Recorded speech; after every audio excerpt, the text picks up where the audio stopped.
Hello everyone, movie recap here. Today we are going to recap Alive. Jun-woo locks himself inside his apartment to try to keep safe while a gruesome epidemic decimates a Korean city. He comes into another survivor just as he starts to lose his heart. Spoilers ahead. In his family's apartment on the top level, Jun-woo awakens by himself. He discovers a note from his mother urging him to go shopping because there isn't much food in the pantry after the rest of the family has departed. Jun-woo launches a video game and begins streaming himself playing it. When his playmates discuss anything from the news, his playing is interrupted. When Jun-woo turns on the television, she notices that numerous violent acts and attacks have been reported. He hears the ruckus outside as he watches the television and sees people running, yelling, and some of them viciously biting and scratching one another. When Jun-woo investigates the hallway after hearing additional noises there, a man barges in and claims to be a neighbor. He is asked to leave by Jun-woo, but he refuses. After that, Jun-woo grabs a knife after noticing that his neighbor's eyes have begun to bleed, a sign that he has been infected and would soon begin to change. The neighbor immediately begins growling and attacks Jun-woo. Although it is difficult, Jun-woo manages to force his neighbor out the door, where an infected person feasts on him. While watching the news, Jun-woo blocks the door with his refrigerator.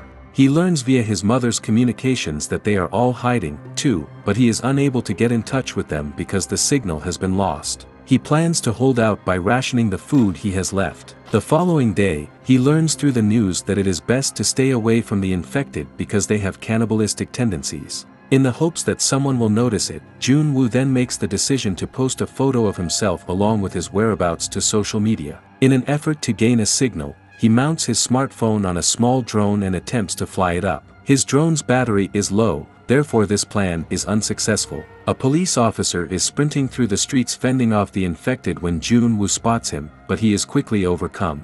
Jun-woo makes an attempt to signal the policeman, but she is unable to assist. From the barred door, he hears something coming in, and then he notices that an infected has entered. When one of the infected tries to push through the refrigerator barrier, Jun-woo is compelled to scale the balcony. However, he tumbles down the ledge as the chasing infected races after him. After a couple of days, Jun-woo turns to alcohol to stay hydrated. The infected have nonetheless been able to retain some level of intelligence, according to the news, and can perform rudimentary activities like unlocking doors. Some people are even rumored to recall professional skills. After 2 weeks have passed, Jun-woo is dancing around while high on ram and having hallucinations of his family returning from their vacation and hugging him. He awakens from his reverie and starts sobbing. He then uses a selfie stick and his smartphone to extend out the balcony in an attempt to acquire reception. When he reaches out, his family eventually leaves him a voicemail. When he listens to the message, he discovers that his sister, father, and mother are all hiding at his father's workplace. Jun-woo is upset to hear his mother's message and gradually transforms into yelling and sobbing. Jun-woo grabs a golf club out of lack of options and charges the infected-filled hallway.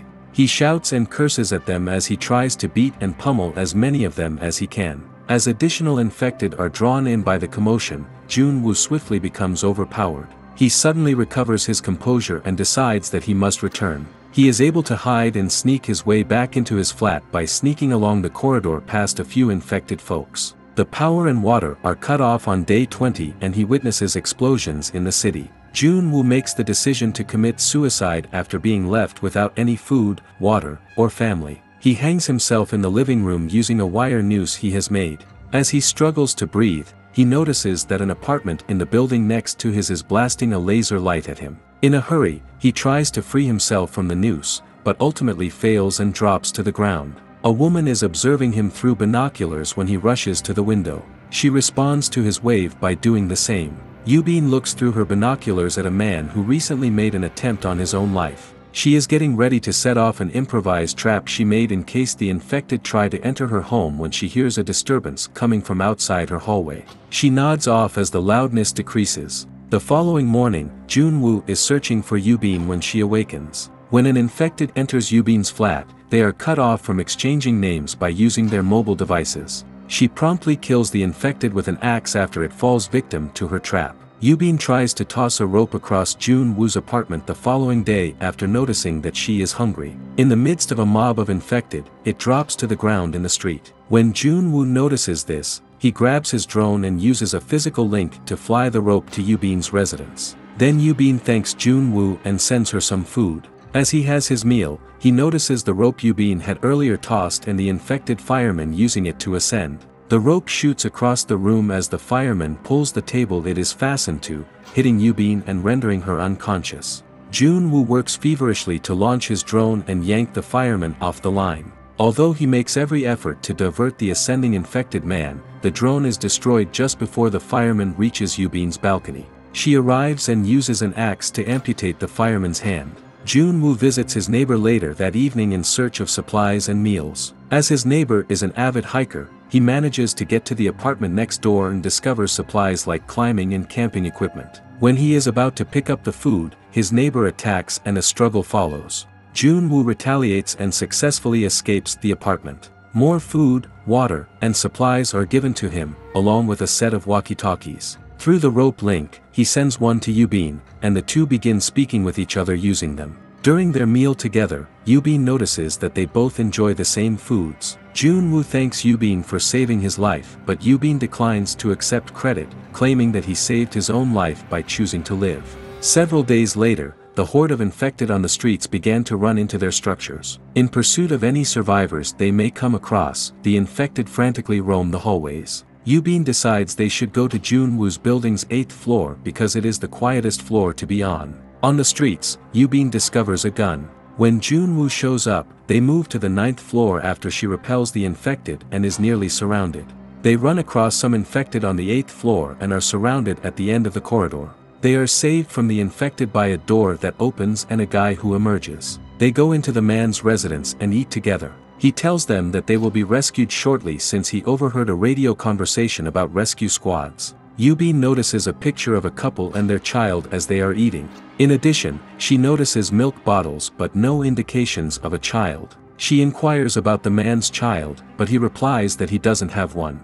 Yubin discovers they have been drugged and that the man isn't who he claims to be when Junwoo faints. As soon as he stands up, the man carries Yubin and Junwoo, who is unconscious, into a room where his infected wife is waiting. Since his wife had been going without food for days, the guy thanked them for coming. He holds the door locked while trapping Yubin and his wife. Junwoo stands up and threatens to shoot the man if he doesn't get go of Yubin. Junwoo dives for the rope after the man releases the rope that is holding his wife back and drops his rifle. While the man bargains with Junwoo, claiming that he will let him live as long as Yubin does, Yubin is heard screaming. When the internal screams stop, Junwoo assumes the worst. The man opens the door after unlocking it. Yubin is seen wrapping a blanket around the diseased wife's face and unleashing it on the man. Yubin shoots both of them as the wife bites the man's neck, but the bullets draw the horde of the infected. Yubin decides they should commit themselves before the horde shows up because there is no hope in sight. They hear helicopters flying overhead as Junwoo submits and forces himself to point the gun towards Yubin. Just then, he is about to pull the trigger. The infected closely follow them as they sprint to the roof. A helicopter appears, and soldiers begin firing at the horde as the pair is cornered on the roof and the infected smash through the door. The two board the chopper right away, and they take off. Junwoo receives news as they take off that a sizable portion of the metro region is afflicted, with an estimated 50,000 infected. Additionally, he observes that many of the survivors shared their whereabouts and photos on social media in a manner similar to his own and that the rescue teams are using this data to locate and save them. We really hope you enjoyed today's recap of Alive. Please leave a comment below on what you loved about the movie and why. Be sure to like the video and please don't forget to support our channel by subscribing so you don't miss any amazing content. Until next time, lights, camera, action. We look forward to seeing you in our next video.